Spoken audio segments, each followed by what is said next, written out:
네, 검찰의 박영수 봐주기가 오늘 맨 마지막으로 준비한 얘기고요. 오늘 제가 첫 번째로 준비한 얘기는 공식 석상에서 중국과 러시아를 면박준 윤석열 때문에 북한만 논았다. 이 얘기를 좀 해봐야 될 것 같습니다. 중국 공식 석상에서 중러 면박준 결국 북한만 신났다. 중국, 러시아 이제부터 북한 지원, 북핵 공조 와해. 이게 제가 오늘 준비한 첫 번째 주제입니다. 자, 뭐 아시는 분 다 아실 겁니다. 윤석열이 어젠가요? 동아시아 정상회의에서 연설을 하면서 중국과 러시아를 그냥 대놓고 비난을 했습니다. 면전에서 비방했어요. 당사자들이 거기 앉아있는데 앉아있는 사람들이 중국과 러시아가 그 자리에 앉아있는데 마치 없는 것처럼 없는 사람 얘기하듯이 비난을 했습니다. 국제법 위반이라고 합니다. 자, 뭐라고 얘기를 했느냐? 일단 러시아에 대해서는 이렇게 얘기를 했죠. 러시아의 우크라이나 침공은 국제법 위반이자 우크라이나 국민의 생명과 인권을 위협하는 행위라고 말했습니다. 당시 이 회의에는 러시아의 라브로프 외교부 장관이 참석한 상태였습니다. 엄청 열받았겠죠. 대놓고 자기 나라를 이렇게 국제법을 위반한 나라라고 면박을 줬습니다. 아니, 대한민국 지들이나 잘하지. 응? 지들은 수도 한복판에서 150명이나 죽어나가는 판에 지들이나 잘하지 왜 남의 나라를 비난하고 난리야? 라는 얘기 안 할 수가 없을 거예요. 여하튼 이렇게 러시아 외무장관이 떡하니 있는데 이 면전에다 대고 러시아가 국제법을 위반했다고 비난을 했습니다. 우크라이나 국민의 생명과 인권을 위협했다. 국제법 위반인데 생명과 인권을 위협했다는 얘기는 전범국가라는 얘기를 하는 겁니다. 정말 엄청나게 수준이 너무 높은 비난이었어요. 러시아가 우크라이나를 빼고 최근 국제회의 석상에서 이 같은 비난을 들은 적이 없어요. 러시아가 사실 지금 뭐 국제사회에서 좀 왕따를 당하고는 있습니다. 왕따를 당하고 있지만 이렇게 대놓고 면전에서 국제법 위반 운운하는 얘기를 들은 적이 없어요. 러시아로서는 엄청 충격을 받았을 겁니다. 특히 러시아라는 나라가 우리는 잘 모르지만 이 한류의 영향이 상당히 센 나라예요. 그런데 앞으로 더 이상 러시아에서 한류를 기대하기는 어려워 보입니다. 왜? 러시아가 아마 푸틴이 틀지 말라 그러면은 한국 뭐 음악 또는 한국 드라마 못 틀어요. 이제 러시아 쪽에서 우리나라로 유입되는 이런 관광 수익이 상당히 많았는데 그 수익 대부분이 중단되게 생겼습니다. 러시아 지금 대단히 불쾌해하고 있을 거예요. 부글부글 끓고 있을 겁니다. 근데 그뿐입니까? 최근에 우리나라가 미국을 거쳐서 우크라이나에 155mm 야포탄을 공급한 것이 알려졌죠. 그것 때문에 푸틴이 보복을 하겠다고 공언을 한 상태입니다. 근데 이렇게 대놓고 욕까지 했으니까 대놓고 면전에다가 대가 욕을 했으니까 이제 러시아의 보복은 기정사실입니다. 자, 중국한테는 또 뭐라고 얘기를 했나? 남중국해 문제를 거론했어요. 남중국해에서 항행의 자유를 보장을 해야 한다. 긴장 고조 행위를 하지 말아야 한다. 남중국해에서 항행의 자유. 항행의 자유라는 게 지금 미국이 펼치고 있는 군사작전 이름이죠. 항행의 자유를 보장해야 한다라는 얘기는 뭐 말인다? 대놓고 우리는 미국 편을 들 테니까 중국 니들이 나빠! 이제 이렇게 얘기를 하는 겁니다. 그러면서 니들이 나쁜 놈이니까 긴장 고조 행위 하지 마. 항행의 자유를 보장을 해야 되는데 니들이 항행의 자유를 제한하고 있으니까 니들이 하고 있는 그 긴장 고조 행위, 즉 중국의 군사 행위 중단하라는 얘기인 거예요. 근데 여러분, 이 남중국해 문제의 최초 발단이 사실은 뭔 줄 아십니까? 실은요, 일본의 이 조오도 사건입니다. 이 조오도가 이 오키나와에서 상당히 떨어진 거의 대만에 가까운 섬인데요. 이 대만에 가까운 섬, 이 섬을 중국이 원래 가지고 있는 자기들 나라라고, 자기들 땅이라고 했는데, 일본이 거의 무력으로 그 땅을 점령하다시피 했어요. 마치 우리나라 독도를 일본 해상자위대가 와가지고 점령하는 그런 식의 사건이 벌어진 거예요. 그러니 그때부터 중국이 설치기 시작했습니다. 야, 우리는 중국 땅덩어리만 보호하면 되는 줄 알았더니 이거 안 되겠네. 우리 바다까지 나가자. 그래서 지금의 중국 해군의 약진이 있었던 겁니다. 중국 해군의 군사력 강화가 그러면서 시작이 됐어요. 그러다가 베트남하고 그 필리핀하고 이 사이에 있는 남사군도에도 분쟁이 생기니까 남사군도까지 중국이 손을 뻗치게 된 겁니다. 조오도 문제, 남사군도 문제, 여기에서 사실 결정적인 역할을 한 거는 일본이었어요. 일본이 조오도 가지고 중국하고 이렇게 싸움만 안 했어도 이 문제가 이렇게까지 번지지는 않았을 겁니다. 결국 항행의 자유니 어쩌니 하는 이런 문제가 시작의 최초 발단은 일본이었던 거죠. 일본이 그렇게 하니까 중국은 설칠 수밖에 없고, 중국이 설치니까 중국의 태평양 연안에서의 중국의 활동 반경이 넓어지잖아. 그러니까 미국으로서는 위협을 느낄 수밖에 없죠. 그러니까 미국은 다시 중국을 안쪽으로 밀어 넣으려고, 남중국해 안쪽으로 밀어 넣으려고 하고, 그러다 보니까 충돌이 벌어진 게 이 항행의 자유 작전이 되는 겁니다, 사실은. 그러니까 우리 입장에서는 미국은 비판하지 못하지만 일본에 대해서는 야, 일본 니들도 조심해야 돼 라고 얘기를 해야 돼. 사실 이게 조오도 문제가 우리나라의 뭐하고 비슷하다? 독도 문제하고 너무 비슷해요. 일본이 중국의 조오도를 갈취해 가는 것을 용인한다면 일본이 독도를 갈취하는 것도 용인당하는 상황이 생길 수도 있어요. 우리로서는 절대 조오도 문제에서 일본 편을 들으면 안 되는 거예요. 그래서 역대 이 항행의 자유작전이 계속 제일 먼저 나왔던 게 박근혜 정권 때였는데, 박근혜 정권 때에도 적극적으로 이 일본 편이나 미국 편을 안 들었던 이유가 이런 것 때문이에요. 여러 가지 문제가 복잡하게 얽혀있기 때문에, 우리나라가 직접적인 피해를 볼 수 있기 때문에 그래서 안 했던 겁니다. 그런데 윤석열은 뭐야? 그냥 대놓고 중국을 들이받아버린 거지. 이제 이 상황이 좀 심각해질 거예요, 이거.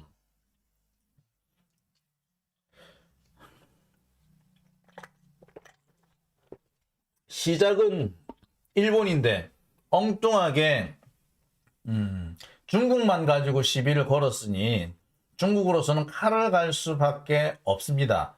더군다나 중국이 그 박근혜 정권 때 그 사드 때문에 있었던 한한령, 이 한한령 그거 아직까지 안 풀었거든요. 근데 서서히 풀어나가고 있는 상황이었어요. 서서히 풀어나가고 있는 상황이었는데 이제 다시 한한령이 재개될 수밖에 없을 겁니다. 이번 한한령은 어디까지 갈 것이냐? 중국에 투자하고 있는 우리나라 기업들 대부분이 피해를 입을 수밖에 없는 상황이 될 거예요. 중국에 가 있는 우리나라 기업들 대부분 피해를 볼 겁니다. 피해가 클 수밖에 없어요. 제가 볼 때 상당히 큰 피해를 볼 겁니다. 많은 기업들이 중국에서 철수를 해야 될 거예요. 근데 철수를 할 수만 있으면 다행인데, 그래서 중국에 투자했던 돈 좀 회수하고 철수하면은 다행인데, 문제는 중국에 투자한 돈을 회수하기가 어려울 수도 있다는 겁니다. 중국이 자기 나라에 들어와 있는 돈 빼나가는 거 허용해 주겠어? 안 해주는 거죠? 자, 이거 진짜 심각한 문제가 되는 겁니다. 우리가 중국에 투자한 돈이 상당히 많은데 그 돈을 빼내와야 될 거 아닌데 빼내오지를 못할 거야, 이제. 그러면 어떻게 되는 거죠? 우리 기업들은, 망하는 기업들이 속출할 겁니다. 윤석열의 이 한마디 때문에 기업들이 망하는 상황이 생기는 거예요. 물론 중국에 투자했다는 기업자들 대부분 보면 윤석열 지지하는 사람들 많더라. 중국에서 돈 벌었다 그러면서 중국 사람들 엄청 저기 깔보고 그러면서 또 중국은 뭐 부패했네, 중국 공산당이 뭐 어떠네 하면서 엄청 비난을 퍼붓고 있더라고요. 그런 사람이 다 윤석열 찍고 막 그랬더라고. 그러니까 어떻게 보자면 자업자득이죠, 그분들은. 그래서 그렇게 왜 윤석열을 찍어? 어쨌거나 그분들은 지금 심각한 피해를 입을 수밖에 없는 상황까지 와버렸습니다. 아니, 공식 석상에서 자기 나라 외교부 장관이 앉아 있는데 이렇게 면박을 줬다. 중국 같은 경우에는 리커창 총리가 앉아 있는데 대놓고 이렇게 비난을 했어요. 총리가 앉아 있다고. 중국에 2인자가 앉아 있는데 여기다 대놓고 비난을 한 거야. 그랬으면 중국 입장에서는 얼마나 면박을 당한 거 아니에요. 면박을. 공식 석상에서, 국제회의장에서 자기가 면박을 당한 거잖아. 가만히 있겠습니까? 절대로 가만히 안 있죠. 절대로 가만히 안 있을 겁니다. 당장 보복을 할 거예요. 중국과 러시아가 앞으로 보복을 하는 거는 불보듯이 뻔한 일이 돼버렸습니다. 러시아는 제가 앞서서 잠시 말씀을 드렸습니다만 우리나라의 우크라이나에 대한 포탄 수출 문제, 155mm 포탄이라고 그러는데 이게 수출 문제를 이미 보복을 하겠다고 공언을 해놓고 있는 상태예요. 그리고 중국은 벌써 한국인들이 투자한 것에 대해서 여러 가지 제재를 가하고 있습니다. 이게 어떻게 하느냐면 분명히 한국인들이 투자한 기업을 고의적으로 부도를 내게 만들 거예요. 그러니까 뭐 갑자기 자금을 빌려주지 않는다든지 이미 빌려간 자금을 회수하려고 한다든지 이렇게 해가지고 자금난에 빠뜨려가지고 그 기업을 부도를 나게 만들 거예요.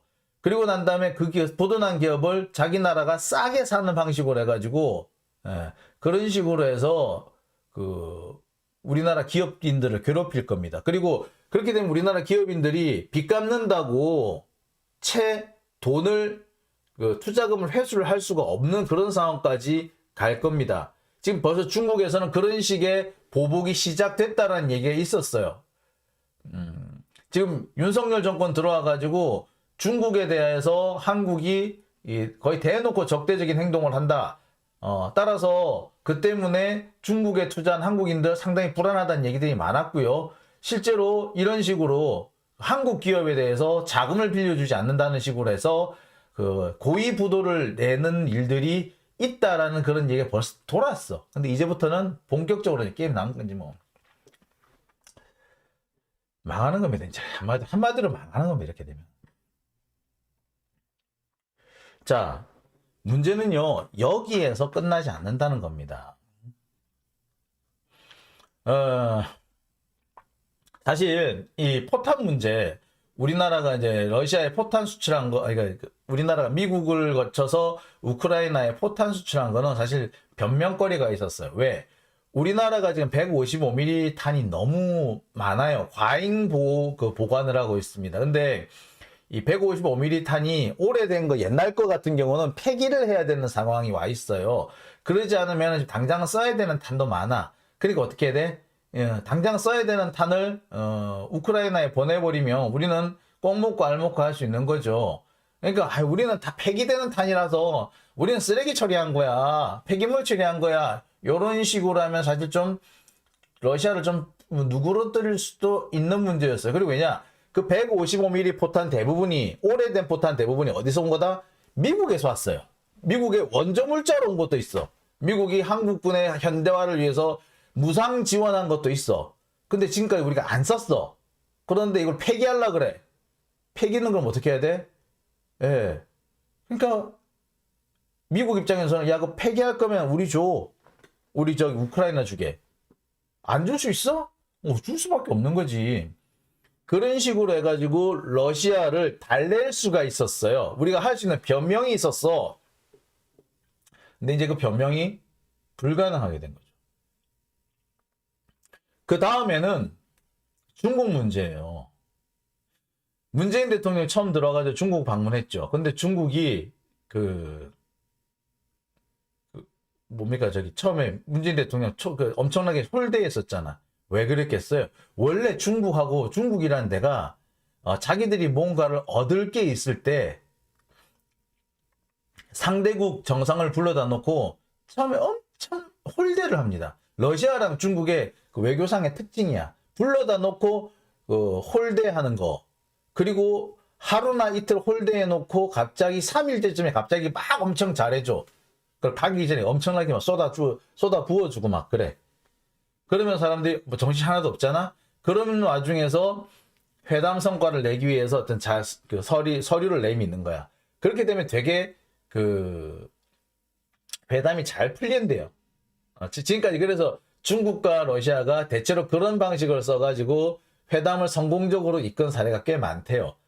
자, 그랬기 때문에 사실 뭐 중국 같은 경우는 아마 윤석열 정권이 앞으로 물러나고 나면은 다음 정권에서 이 중국을 찾아가서 중국하고 이렇게 외교 관계를 다시 복원시키는 과정에서 그런 과정을 필수적으로 거쳐야 될 겁니다. 근데 문제는 뭐다?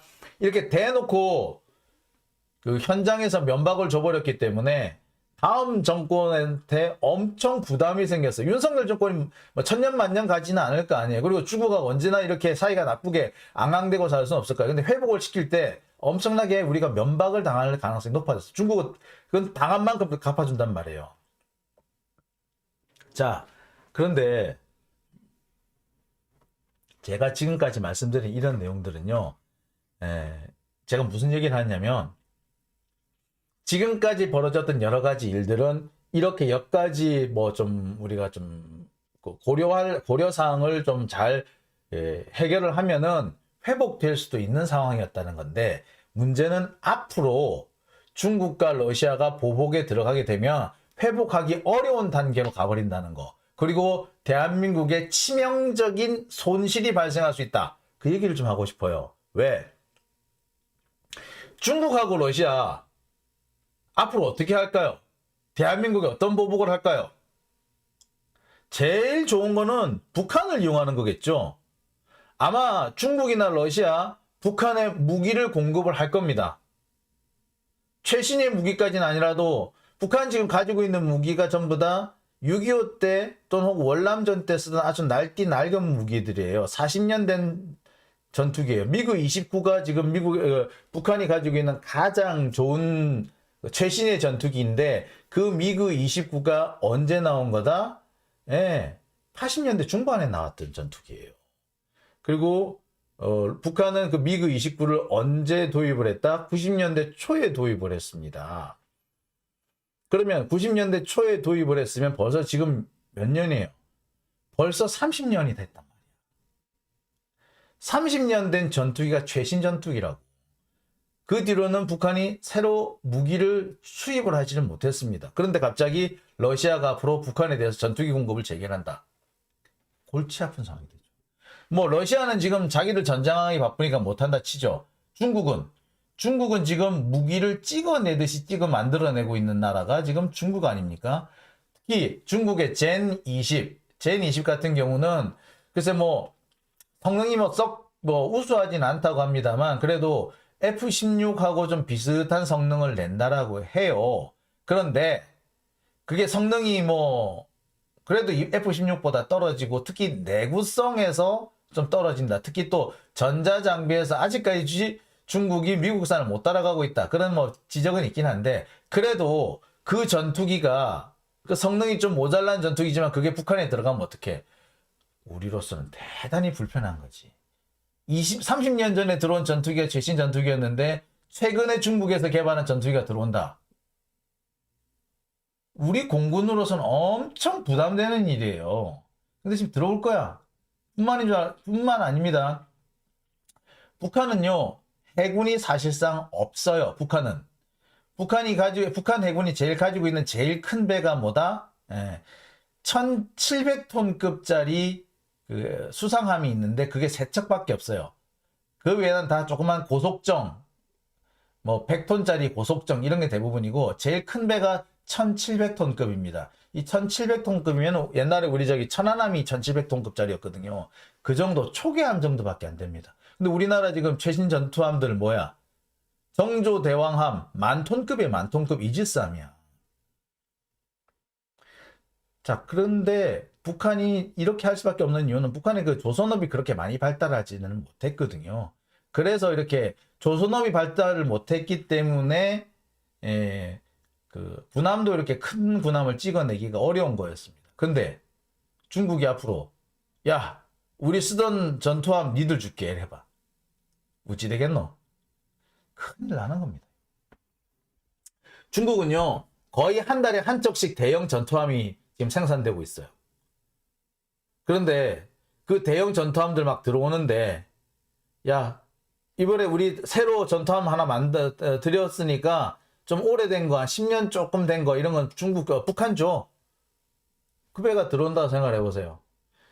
아직까지 성능이 많이 뒤처지어 있는 배일 겁니다. 하지만 북한으로서는 엄청난 자산이 될 거예요. 어떡하려고.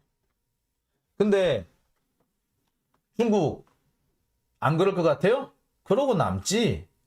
특히 러시아는 이를 바닥바닥 갈 걸 지금 우크라이나에 폭탄도 줘. 국제사회에서 대놓고 면박을 줘. 푸틴이 가만히 있으려 그러겠어? 그 승질 더러운 푸틴이? 특히 제일 겁나는 게 뭐냐면은 러시아가 북한에 S-400 대공미사일을 제공할 가능성입니다. 이 S-400 대공미사일은요, 어떤 미사일이냐? 놀라지 마세요. 이 S-400은요, 스텔스 전투기를 포착할 수 있는 대공체계입니다. 대공방어망이에요. 터키가 이 S-400을 그 러시아로부터 도입을 했다가 그 도입을 한 이후로 터키가 그 러시아로부터 S-400 그 대공 미사일을 사들였는데 이거 사들이는 바람에 미국이 야, 니들 그거 다시 러시아에 안 돌려주면은 니들한테 팔기로 한 F-35 안 팔 거야. 그렇게 됐어요. 원래 터키가 러시아로부터는 S-400 대공 미사일을, 미국으로부터는 F-35 스텔스 전투기를 사기로 했는데 미국이 나중에 이걸 알았어. 어떻게 됐다? 야, 니들 그거 사면은 우리 그거 안 팔어. F-35 안 팔어. 이래버렸던 거예요.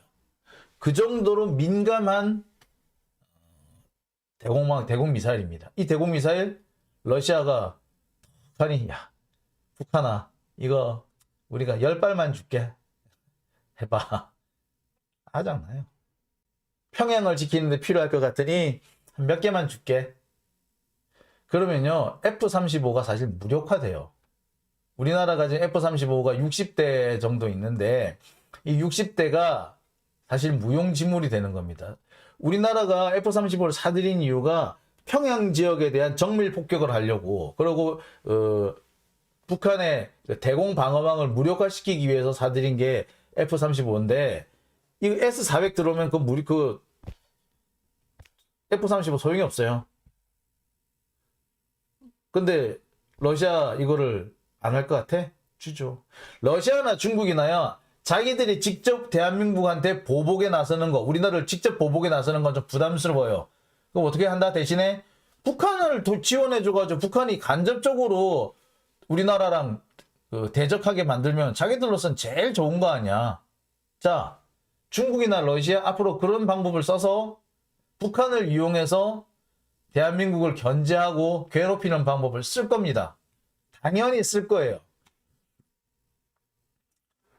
자, 그리고 뭐 중국이나 러시아나 투자한 우리 기업들에 대해서 압박하고 뭐 세무조사하고 뭐 그러겠죠. 자, 이렇게 되면은 우리야 뭐 윤석열이 미우나 고우나 현재 대통령직이 있으니까 그 입으로 한 얘기니까 우리는 자업자득이라고 할 수 있지만 북한은 가만히 앉아서 지금 이득을 얻게 생겼지. 북한만 원하게 생겼어. 결국 피해는 대한민국 국민이 고스란히 질 겁니다. 진짜 우리나라 안보가 엄청나게 위협을 받게 됐어요. 북한이 지금도 위협이다, 북한 위협이다 하죠. 그런데 북한이 지금보다 더 좋은 무기, 더 많은 무기를 가진다고 생각해 보세요. 이거 위협 정도가 아니야, 이거는. 결국 윤석열의 저 생각 없는 한두 마디가 대한민국을 위기로 빠뜨리고 있는 겁니다. 윤석열의 생각 없는 저 한마디, 지들 입장에서는 중국, 러시아 욱 한번 들이받으니까 기분 좋았나 모르겠는데 그 뒷감당은 지금 답답할 정도입니다. 그리고요, 진짜 핵심적인 제일 큰 문제가 뭔 줄 아세요? 이겁니다. 북핵 공조가 사실상 와해돼 버렸어요. 지금까지 그 국제사회는 유엔을 중심으로 해가지고 북한의 핵을 폐기하기 위해서, 북핵 폐기를 위해서 상당히 공조가 좀 잘 돼 왔습니다. 유엔 안전보장이사회에서 북핵에 대해, 북한 핵무기에 대해서 계속해서 제재를 하고 북한 핵무기를 폐기하라는 요구를 해왔어요. 우리로서는 상당히 유리한 국면인 거죠. 그런데 북한 유엔의 이런 유엔 안전보장이사회의 이 같은 결정은 어떻게 나올 수 있었다? 유엔 안전보장이사회에 상임이사국 5개 나라 중에 누구누가 포함되어 있습니까? 중국, 러시아, 미국, 영국, 프랑스 5개 나라 아닙니까? 그런데 미국, 영국, 프랑스야 우리 편이라 치더라도 중국하고 러시아는 우리 편이 아니었단 말이야. 그런데 지난 한 20, 30년 동안 우리나라가 오히려 북방 외교 뭐 이런 걸 해가지고 또는 김대중 대통령, 노무현 대통령, 문재인 대통령을 통해가지고 중국과 러시아를 이렇게 좀 달래는 이런 외교를 해오는 바람에 그나마 북핵 문제에 있어서는, 핵 문제에 있어서는 중국과 러시아가 우리나라 편을 들어줬어요. 그래서 북핵에 대해서 북한 핵 폐기를 위한 유엔의 각종 제재 조치가 나올 수 있었던 겁니다. 그런데 이제 앞으로는 뭐가 어떻게 된다? 어렵다. 유엔의 대북 제재 핵심은 중국과 러시아의 협조였는데 이제는 더 이상 기대하기 어렵다. 앞으로 대놓고 중국과 러시아는 북한 편을 들 겁니다. 북한이 미사일 날리고 심지어 핵실험을 해도, 북한이 핵실험을 해도 중국하고 러시아는 할 수도 있지 라는 식으로 할 겁니다. 지금은 중국과 러시아가 에이 핵실험만 하면 안 되지 이런 식이었는데 앞으로는 할 수도 있지 뭐 라고 할 거예요. 그렇게 되면은 유엔을 통한 대북 제재 이제 못합니다. 유엔을 통한 대북 제재를 못한다는 건 뭘 말한다? 국제사회에서 대북 제재가 힘을 잃는다는 말과 똑같아요.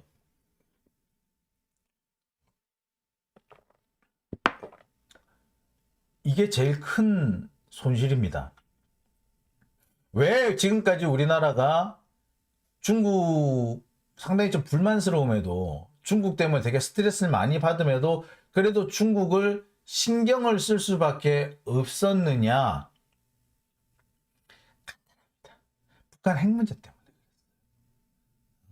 중국과 러시아를 우리 편으로 끌어들여야, 그래야지 유엔의 대북 제재가 효과를 발휘할 수 있기 때문에. 아니, 대북 제재라는 걸 할 수가 있었던 거야. 유엔 안보리에서 이게 결정이 나와줘야 되는데 러시아하고 중국이 상임 이사국이라서 거부권 행사해버리면 못하잖아요. 그런데 앞으로는 얘네들이 이제 대놓고 북한 편을 틀어들게 될 거예요. 대북 제재 못한다고 봐도 과언 아니에요. 북한이 핵 실험을 하더라도 대북 제재 못할 겁니다. 이제 북한은 이제부터 대놓고 핵 실험할런지는 몰라. 지금까지는 대북 제재가 있고 유엔의 대북 제재가 있기 때문에 핵실험을 사실 못할 수도 있었고, 중국이나 러시아도 핵실험에는 반대를 하는 입장이었기 때문에 핵실험을 할 때 조금 부담스러워했을 겁니다. 그런데 앞으로 중국과 러시아가 대놓고 북한 편을 드는 상황이 되면은 북한 아마 마음대로 핵실험 하려고 들걸요. 이번에 뭐 한 대다가 뭐 못하게 된 핵실험 앞으로는 할걸요? 사실 북한이 핵실험을 할 때 제일 겁내는 게 뭔 줄 아세요? 북한이 핵실험을 했을 때 미국이 북한을 폭격할까봐 북폭이 제일 겁나요. 더군다나 근데 미국이 북폭을 할 때 그 막아줄 수 있는 나라가 어디야? 중국과 러시아죠. 근데 중국과 러시아가 북한 핵 문제에 대해서 부정적으로 생각을 한다. 라고 하면은 미국이 북폭을 하더라도 중국과 러시아가 안 막아주겠죠. 근데 앞으로는 미국이 북한을 폭격한다. 그럼 중국하고 러시아가 대대적으로 난리를 칠 거예요. 대놓고 중국과 러시아가 북한을 보호하려 들 겁니다. 그러면은 미국 입장에서는 북한을 무력으로 제압할 수 있는 카드 하나를 잃는 거예요. 여하튼 북한은 이제 녹아났다. 무기, 무역, 외교 모든 측면에서 한국이 실수하는 바람에, 윤석열이 실수하는 바람에 어부지리를 얻었다. 중국과 러시아 대놓고 한국을 연맥이기 위해서라도 북한을 도와줄 거다. 이 치명적인 얘기예요.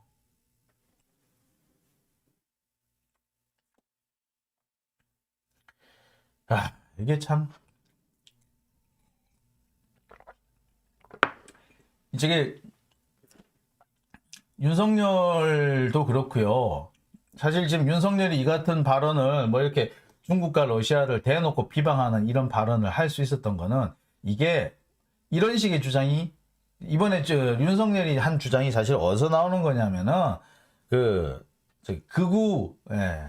아주 극우 선전 매체들, 적폐 선전 매체들에서 함부로 떠드는 그런 얘기들이에요. 그래서 중국과 러시아에 당당해야 된다. 중국한테 왜 이렇게 못 따지냐. 항행의 자유 우리가 미국 편을 들어줘야 되는데 왜 안 드냐. 뭐 그런 얘기가 엄청나게 많이 나왔었거든요.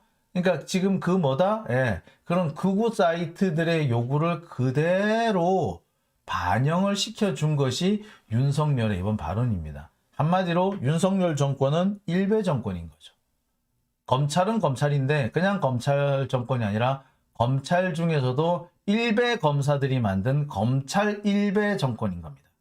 그러니까 그 이상한 정말 택도 아닌 그런 극우 사이트들의 그런 그 아주 단편적인 말을 가지고 그걸 그대로 실제로 공식적인 국제회의석상에서 이렇게 떠벌릴 수가 있는 거죠. 이거는 마치 제가 뭐 앞서서도 얘기를 했습니다만 동네 할아버지가 술 한잔 걸찍하게 걸치시고 경로당 앞에 앉아가지고 장기 두면서 어쩌고 떠버리는 얘기들과 매우 유사한 그런 수준의 얘기입니다. 동네 이 가게집 앞에서 동네 아저씨들이 술 먹고 술에 얼큰하게 취해가지고 떠들 수 있는 그런 막장 같은 얘기. 그런 얘기를 윤석열이 공식 국제회의 석상에서 대통령 자격으로 해버렸습니다. 이거는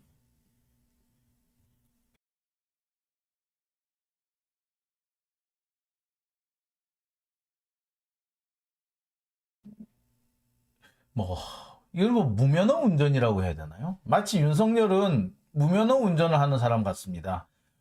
면허가 있는 줄 알았는데 알고 봤더니 면허가 없는, 운전도 할 줄 모르는 그런 사람? 정말 나라를 운영할 수 있는 능력이나 준비가 전혀 안 된 사람, 시정 잡배들의 감상적이고 전혀 준비 안 된 그런 얘기들을 함부로 국제사회에 나가서 떠들 수 있는 말 그대로 무대뽀인 사람이 아닌가 생각이 드네요. 사문난정님, 지금이 딱 부한말 때 상황과 똑같아요. 웬즈데이님 말이 안 나와. 한에릭님, 저렇게 무식한 인간이 서울대 어디 들어갔지? 예, 서울대 이때만 해도 달달달 잘 외워도 들어갔어요. 그러니까 지금 우리나라 교육제도의 문제를 가장 잘 드러내는 사람이 윤석열이라고 보면 돼요. 서울대 법대 우리나라에서 제일 점수 높은 학교에 들어갔죠. 들었는데 알고 봤더니 정말 무식한 거야. 저렇게 무식해도 그런 좋은 대학에 들어갈 수 있다. 그건 뭐다? 대한민국 교육제도가 엄청나게 구멍이 뻥 뚫려 있다는 얘기인 거죠. 송체리팜님, 무면허 플러스 음주운전. 네, 맞는 얘기 같아요. 보수 언론, 보수 유튜브 메시지 보면 답이 나와요. 무슨 스와핑만이 해결책이라는 식으로 얘기하거든요. 예, 여기서 말하는 스와핑이라는 거는요, 자꾸 이렇게 오해를 하시는 분이 있을 것 같아서 제가 설명드릴게요. 통화 스와핑을 말합니다. 통화 스왑. 그러니까 우리나라 한국은행이 발행한 그 원화하고 미국의 연방 그 준비제도 이사회에서 발행한 달러하고를 서로 이렇게 맞교환하는 겁니다. 그럼 우리나라는 이게 뭐가 됩니까? 갑자기 외환 보유가 확 늘겠죠. 미국은 미국대로 외환 보유가 늘죠. 그 다음에 또 원화를 가지고 있기 때문에 미국에서 원화를 가지고 있기 때문에 이 원화를 풀면은 언제든지 달러화를 회수할 수 있죠. 그러니까 미국으로서는 이 달러화의 과잉 공급을 언제든지 통제할 수 있는 장치가 생기기 때문에 이 통화 스와프가 그래서 논의는 됐어요. 근데 딱 듣기에도 누구한테 결정적으로 유리하다, 일방적으로 유리하다? 예, 우리나라한테 너무 유리해.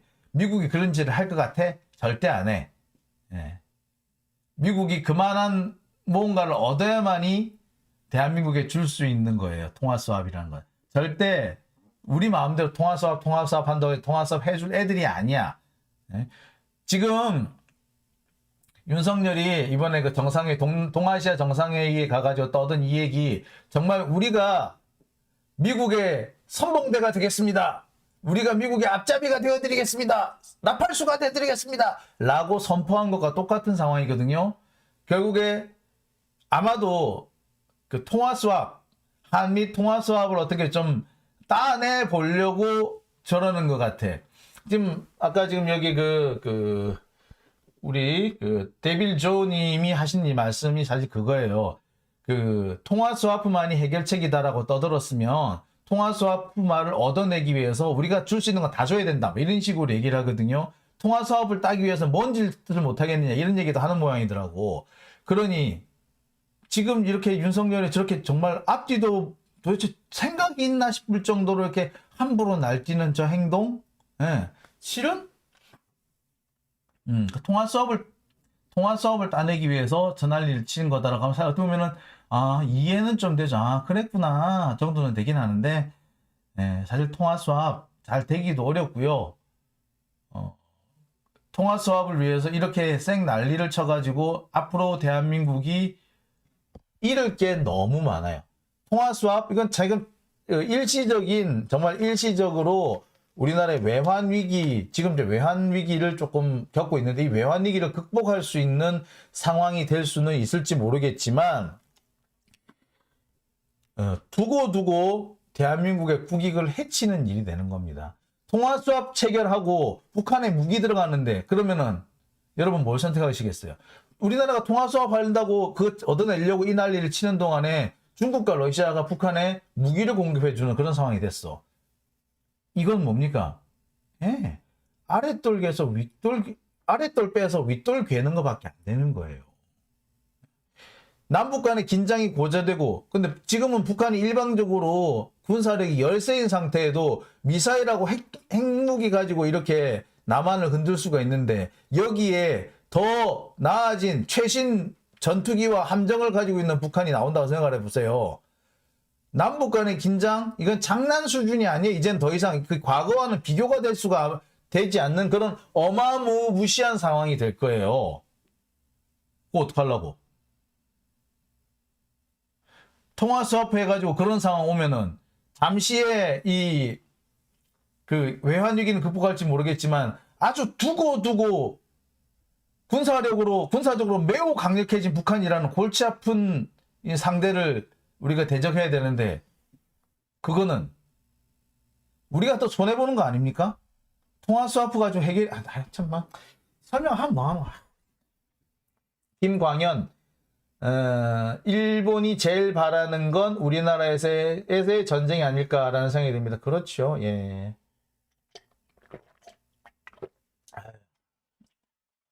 희알님, 그러니 복사 여인하고 찰떡궁합이지. 하기사. 저는 제가 이렇게 지금 여러분들 앞에서 이렇게 이제 화를 좀 약간 핏대를 올려가면서 말씀을 드리는 이유는 너무 간단한 문제 아닙니까? 이걸 이렇게 하면은 이 다음 단계는 이런 문제가 생길 거다. 사실 누구나 예측할 수 있는 부분이잖아요. 우리가 중국하고 러시아의 기분을 거슬리면은 중국하고 러시아가 당장 북한을 지원하는 데 나설 거예요. 그러면 누가 손해냐고? 우리가 손해잖아. 그러니까 그런 생각을 안 하는 게, 그런 생각을 못 하는 게 너무 답답하고 황당한 거죠. 자, 오늘 첫 번째 순서 너무 길어졌네요. 자, 오늘 첫 번째 순서는 여기까지 하고요. 다음 얘기로 넘어가 보겠습니다.